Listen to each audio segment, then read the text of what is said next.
సాయంత్రం ఇంట్లో దీపం వెలిగించారు. అదే సమయంలో బయటకు వెళ్ళాల్సిన పని వచ్చింది. అప్పుడు పెద్దలు మాత్రం దీపం వెలిగించి ఇంటిని ఖాళీగా వదిలి వెళ్ళొద్దు అని ఎందుకు చెప్తారు?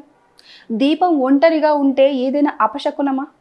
మన సాంప్రదాయంలో దీపాన్ని శుభానికి, జ్ఞానానికి, దైవ సాన్నిధ్యానికి ప్రతీకగా భావిస్తారు. సాయంత్రం దీపం వెలిగించడం అంటే ఇంట్లోకి వెలుగు రావాలని, చీకటిని తొలగించాలని, శ్రీ మహాలక్ష్మి తల్లి కటాక్షం ఉండాలని కోరుకోవడం. అందుకే దీపం వెలిగించిన వెంటనే ఇంటిని ఖాళీగా వదిలి వెళ్ళకూడదని కొన్ని కుటుంబాల్లో ఆచారం ఉంది. కానీ దీపం వెలిగించి బయటకు వెళ్తే లక్ష్మీదేవి వెళ్ళిపోతుంది అని చెప్పడానికి శాస్త్రీయ ఆధారం లేదు. అసలు పాతకాలంలో దీని వెనుక ఉన్న ఆచరణాత్మక కారణం ఒకటి ఉంటుంది.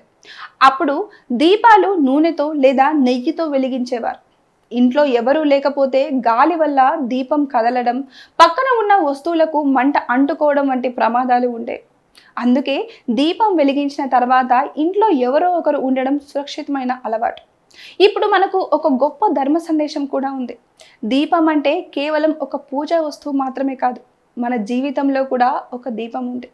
అది మన బాధ్యత. దాన్ని వెలిగించి మన బాధ్యతలను మాత్రం ఖాళీగా వదిలేయకూడదు.